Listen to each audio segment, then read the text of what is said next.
Hey everyone, and welcome back to NDC. Today we're going to be talking a little bit about buttons, because every interactive app needs ways for users to, well, interact.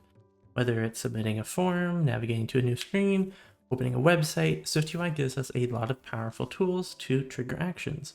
Today we're doing a deep dive into the workhorses of user interactions, buttons, links, and a surprisingly fun and powerful addition, the paste button. We're going to cover everything from basic implementation and styling to advanced actions, proper external navigation, and even how to easily paste content from the clipboard. Let's make your app's interactions intuitive and robust. Let's go ahead and dive on in. So the button is where it all starts. It allows us to create this interactable object, and you can see here when we're pressing it on the preview, nothing's happening yet, but within the argument braces here, this is where we're going to be able to put actions. We can include at the simplest level a label, in this case press me, and then we'd have some action. So even if we wanted to have this, just print out pressed, every time that we do interact with it, let's go ahead and open up the console. You can see every time that we do press it here, it's giving us that message. So let's go ahead and create a simple counter so we can get some experience with the buttons. I'm first going to create some text that represents the counter. And we're going to want to string interpolate a counter value. And let's go ahead and create it at the top here as a state private var. Call it counter. I'll have it equals 0 to start. While that's loading, we can go ahead and create a button. You can always use the object library with Command-Shift-L or the plus button in the top right, and the button's actually the first view. When we drag our button in, we can see that we have the keyword of button. Then within the argument brackets, we can change what it says. So let's go ahead and change this from button to increase counter. You can of course type this out, you don't have to use the object library. And then what do we want to have happen every time the button's pressed? Well, we want to take the value of counter and plus equals 1. So we can see every time that we press the button, the view refreshes and updates with our state private variable, and we can see the number of counter going up and up and up. So again, to create a button, we use the button keyword, then we pass through an argument label of what it displays. After the brackets, we add a brace, and anything within these braces are the actions that are going to be taking place. We can make lots of changes to our buttons in terms of the styling at a very basic level. So if we want to add room around the button, we can add some padding. Although we can't really see a whole lot of padding when it comes to a button without a background or even a border. It kind of just shifts elements around, so we have a little bit more space. But I like to have padding when I add things like a background. We can add a background, and let's go ahead and make this the color of, let's do purple. Now the text is a little bit hard to see with the purple and blue, so we can change the foreground style to change the color of the text. In this case, we'll do color.white. A lot easier to read, but I don't really love that big square kind of button there. I want to add some corner radius. In order to smooth it out, let's set this to be 12. And now we'll add some smooth edges on the button's border. Go ahead and zoom on in. There we go. So by default, SwiftUI gives us the simple text label, but for richer designs, we can actually provide any SwiftUI view as the button's label. So I'm going to go ahead and get rid of our button here, and I'm going to show you the other way to really customize your button to the max. So we're still going to create our button with the button keyword, but instead of adding the argument braces where we're passing through the label with the increased counter, we're just going to add the braces, and then we'll take our counter plus equals 1 again. So we're still defining what the action is. Outside of the brace of the button here, we're going to then add a label, a colon, and another brace. Now within this label is how we're going to be stylizing our new button. And we can see here, once our view does refresh, our button isn't totally visible here. Right? We can't click on it until we give it some styling with the label. So let's say we wanted to use an SF symbol or an image or something that's a little bit more custom. I'm going to go ahead and grab the plus button from our SF library here. So we'll look for plus. I think it's plus circle. Yeah, I'm gonna do the plus circle fill. I think that's gonna be a good option. So we've added the system image, the SF symbol, for the plus symbol. It's a little bit small, but we can see now we can actually press on this button. I'll zoom in. I know we'll make it a little bit easier to see in a moment, but we can actually press on this button to increase the counter. Let's go ahead and make it a font. Maybe we do large title. Remember, with those SF symbols, you can change their sizes with font, or you can add things like a frame if you want to customize the size even more. And we can also add some text here, and we'll say, you know, add 1 to counter, or we can even just have it be like +1. But let's go ahead and see how it looks. And, you know, maybe we'll make it font large title. Press on this button, on the text, on the button, right? Anything within this label is kind of saying, okay, if we interact with this label, we're going to be calling upon the action of the function. We can customize this even more. If we go outside the braces of our label, we can add some properties here that will affect the button as well. So if we wanted to add things like padding, we of course can. If we want to do our background again, let's make our background maybe green. And our foreground style, maybe we can do white. And we can even also add corner radius when we're adding the background. We'll give it a second to refresh now that we've added the styling. And this is going to affect how the label looks. And there we go, add 1 to counter. So you can create a button with the button argument for the text, action, and then after the braces, add all the customization, or you can do it this way where you can create the button and then use those views, so those images, the SF symbols, text, make your buttons a lot more customized by adding a label afterwards, and you still have full reign of customization. I want to talk a little bit more about the button customization here. So we have the built-in button style as well for your buttons. So we can see on the right here, we have our default button, you know, no background, kind of just has this blue text. And then we also have the button style of bordered. This gives us that more rounded rectangle look with the corner radius, as well as provides us with a default gray background. We also have the prominent button. See here, it has more of that filled in background. And you'll notice that on these buttons, I'm not applying any coloring. So this one, you know, is making it more prominent with the blue background and then the white text that stands out a lot. We can also, you know, customize these even more.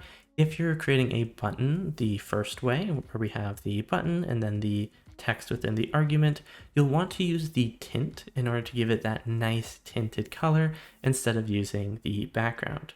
When you do the tint, you can see here that we can press anywhere on the button as well. It gives us this nice color option. We also have the control size to give it a larger size. You can also change this. We can see here with dot notation, extra large, large, mini, regular, or small. So if we were to change it to be mini, it's definitely made our button much smaller. So you can play around with those. You can also use things like frames, etc. to customize your view. And we have our example where we have our button and then the label. You can even use things like clip shape here as well to constrain it to a certain custom shape. So lots of different customization when it comes to creating your buttons. And these are all built-in styles that can handle those visual states for you. You may even want to have your buttons enabled or disabled, and this will also, you know, handle the styling for you as well. These built-in styles handle the very crucial visual states for you, even when the button is pressed or when it's disabled. We can see here when we press on the buttons, they kind of get this like gray indicating that they're being interacted with, or even with the case of the default button, it kind of fades. People know that they're pressing on the button. Now, one of my favorite use cases for buttons is functions. When I think about a button, it's something we can visually see. We press it, an action or a function happens. So what we can do is when our buttons are pressed here, currently nothing's happening, we can call upon functions. Let's quickly make functions to add points and reset our score. I'm also going to show you how the dot disabled works when our score is greater than or equal to 5. So outside of our view, still within our structure, I'm going to go right before the last bait. We want to go right before the last brace. We're going to create a function. We'll call it add point. This also just helps us create cleaner and reusable code as well. You know, we could put the logic in here, but This allows us to create functions and add these larger blocks of code, and we can even call upon them in other sections if we want. So let's take our game score. We'll have it plus equal 1 to add 1. Even if we wanted to also include a print statement, which is another reason why functions are great, we can put a lot of code within them. We can say score increased to, and then we'll go ahead and print out whatever that game score currently is.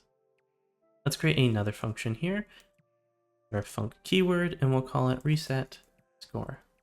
From here, we're going to say to value, we're going to set it to be an integer. For that value, we are going to be resetting it to 0, and we call upon the function, we'll specify that.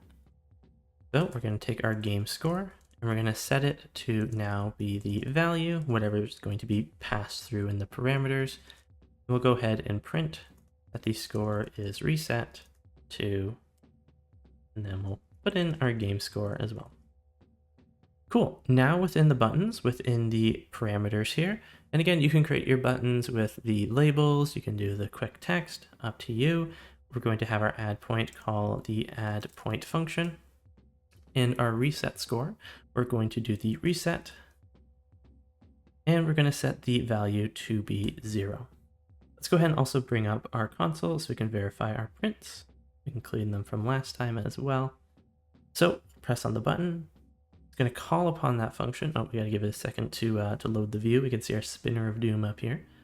Okay, we're going to press the add point, and you can see we're printing. We're also adding a point value to the view that's being updated. And when we reach 5, you'll see that our dot disabled, and then it's looking at the condition. So it's disabling if the score is 5 or more. We can no longer, I'm pressing as hard as I can, we can no longer press on this. It's been updated to be grayed out, so the users know I can no longer interact with this. When we reset our score, so we can see our score is set to 0 in our print, as well as on the UI, we can set it to 0 as much as we want. And then when we hit 5, it gets disabled. So by combining functions and buttons, you're able to really create some pretty cool, robust experiences. Using the disabled to, no longer increase those points is something you may want to do. It doesn't have to be points. You can use this for so many different things within your apps as well. Something I want to quickly note is since iOS 15, you can actually use async and await within a button's action closure. So see here, we have a simulate network call, and then we have our action closer with the brace.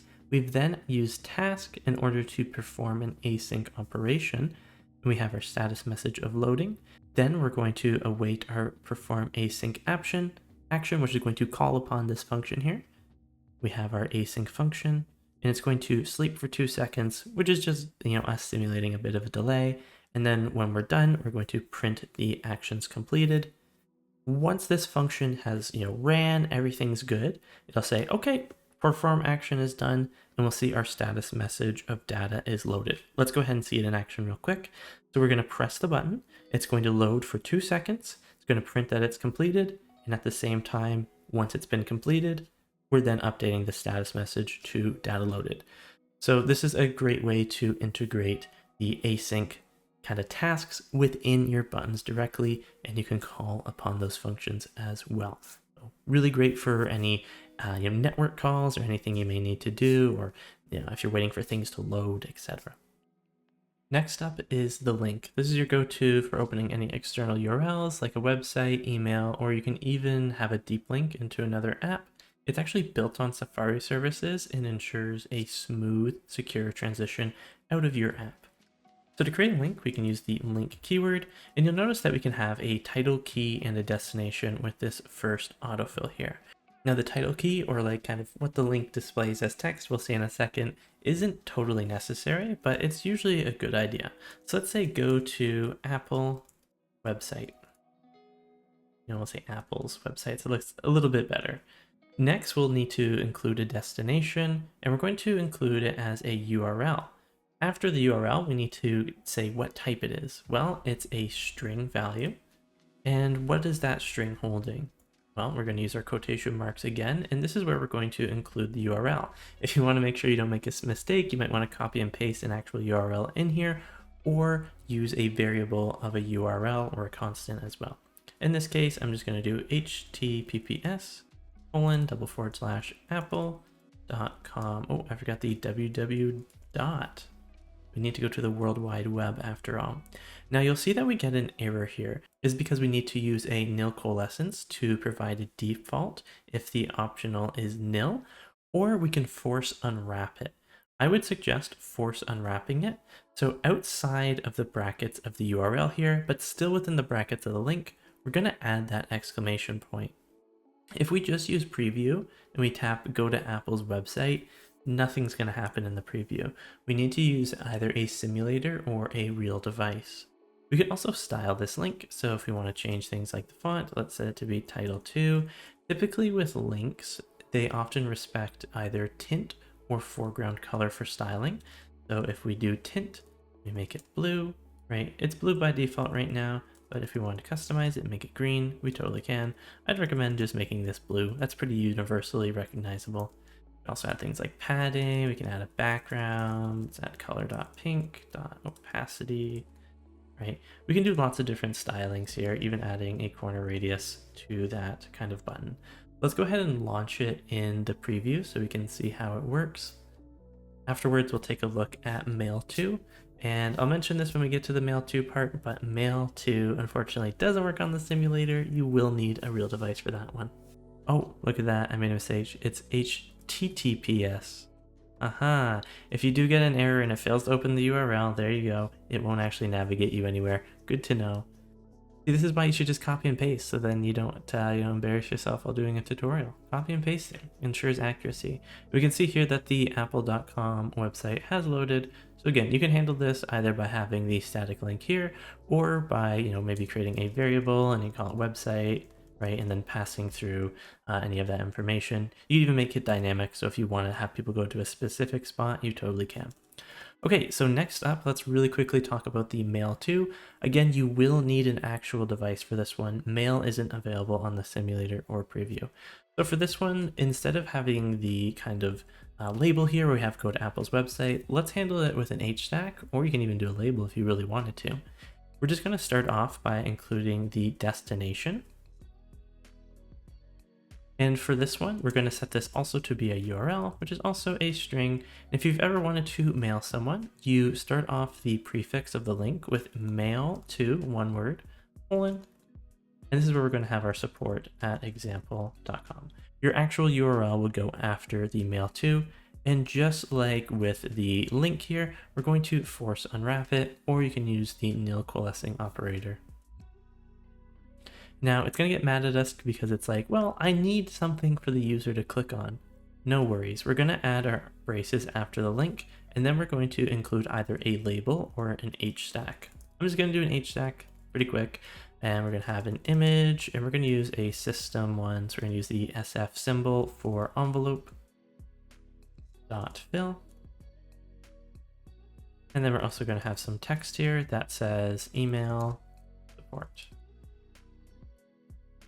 And let's go ahead and add some styling. So maybe this one will be, let's do large title, and we'll make this one green. Again, I would suggest making your links blue or whatever makes most sense in your app, but typically most people are expecting a blue link.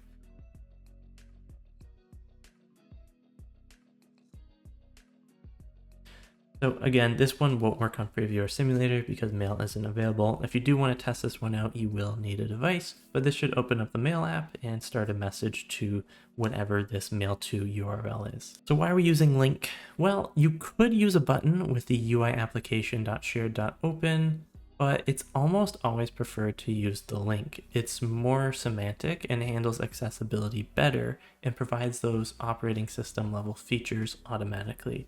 So definitely use link if you want to go to a mail website or even opening up another application such as the App Store. Okay, this next one we're working on is a real gem, especially for any data entry, the paste button. This is something that wasn't introduced until iOS 16. It actually lets users paste content directly from their clipboard with minimal code. So this is great if you're getting a code from an external website or, like maybe a server, and you want to have the users paste in some information It'll also handle all the permissions for you. We're going to be building this one out from scratch. I'm going to start off by creating two state variables. I'll also do two state private var. And the first one we're going to have is the pasted text. And we'll have this be nothing pasted yet so we can track what's happening. And we'll create another one for a pasted URL. So at state private var pasted URL. And this is going to conform to a URL, and we're going to make it optional with our question mark. Okay. In our VStack here, we're just going to have some text so we can know what the pasted text is. We're going to use our string interpolation to grab that pasted text, which is why we had that, nothing pasted yet. Then we're going to go ahead and create a paste button. And again, this is something that's actually available on SwiftUI natively. So if we go to our views and we go to PasteButton, we can actually drag and drop this if we really wanted to. So within the PasteButton, we're going to include a payload type. So what kind of information is coming through? In this case, it's going to be a string.self. You can even do the on paste. So if you do want actions to happen, you totally can. In this case, we're just going to be focusing on the payload type for now. We're then going to add our brace and we'll say items in. Now keep in mind, because we have the payload type of string, it is going to expect a string value. Okay, we'll then create an if let to say first item, and that's going to equal items dot first. So it's going to look at the first item on the clipboard. We're going to add our brace afterwards. So what do we want to have if our if left? So this is where we're going to then update our pasted text, which is that string value we created above, to equal the first item. So this is going to grab that item from the clipboard. We can also style the paste button as well. So if we go to the end of the paste button down here, we can add things like a button style. So if we want it to be bordered prominent, and even if we wanted to add things like a tint, we can make it orange or whatever color under the sun we would like. So we can see here we have our style. Now it is disabled because we don't have anything ready to go quite yet. Let's go ahead and run our app in the simulator real quick. Now something that's really cool, and I believe it is enabled by default, but if you wanted to double check, if you open up the simulator and go to the top bar here where we have edit, you can say automatically sync pasteboard, and that's going to sync the pasteboard and whatever you have copied on your Mac to the clipboard of the simulator. So if I go ahead and copy and paste this dot tint orange, so I'm going to copy it on my Mac, go back to our simulator and paste, we can see that the pasted text is dot tint orange. Let's keep copying different things, etc., etc. So this allows you, while testing, to copy things on your Mac. You can also copy things on the simulator if you like, but I just find this to be super easy. So whatever string value we have on our clipboard, we can use this paste button to update it as well. It doesn't work on the preview. This is something that you may have to use the simulator or a real device for as well. Now, we also created a private variable over here for a URL. You can also paste those URLs. So let's go ahead and create another paste button really quick. So paste button. And now for our payload type, we don't need our on paste here. Go ahead and get rid of that. We're going to make this instead a URL.self. So for this one, we're only going to be wanting to take URLs. We'll then add our brace again, items in. From here, we'll be looking at if let first URL equals items dot first. Add our brace, and then we'll have our pasted URL equal the first URL. Let's go ahead and also add some style to this one, and maybe this one can just have a tint of purple, or maybe blue because it's a URL. Either way, let's also add some text so we can actually see the URL. We can say this is the pasted URL. And this would be the pasted URL. And for this one, we're going to do a question after and do absolute string just because we are, kind of viewing it. If you wanted to do something else with this information, you totally could. and we'll add a fallback of none. Okay, here we go. I'm also going to grab a link real quick. So I'm just going to grab apple.com. And we're going to copy it. And then now you can see our paste button appears. We can add that URL. Oh, it might be a little bit laggy. We're going to go ahead and allow that paste, and there we go. So it recognizes that it's a URL, that we're able to paste it. Again, it also says, hey, this is also a string value, so we can totally use it. Let's go ahead and not copy a URL. So I'm just going to copy, oh, these are all images. Where's some text on this website? All right, no text available on this website, apparently. All images. So I'm just going to grab some text from Xcode here. I'm going to grab paste button maybe. We go back to the simulator. Now that we have paste button copied, it says, hey, this is a new URL. You cannot paste this in here. It says, yeah, it's totally a string. You can put that in there. But the URL being said, but because we're using this payload, we're saying, okay, this is the type of information I want. I don't want just a normal string. I want something that's a URL. So again, if we go ahead and copy apple.com again, tab back over, we can paste that. So you can use this in order to force users to only paste certain things. It'll make your app flow even better. I know it's a pretty niche one, but I think it's, pretty fun to use and pretty important, even if it's, a certain data type that you do want to pass through. It's very smooth and it handles the system paste UI and permission automatically. You just specify the data type you expect in the payload parameter. So this can be string, URL, data, even UI image if you want, or something a little bit more complex. It's incredibly convenient for implementing features like paste email, paste link, and it's also safe. Alrighty, let's talk about some tips, some gotchas, and some accessibility pieces. So always prioritize clear text labels for your buttons and any link views.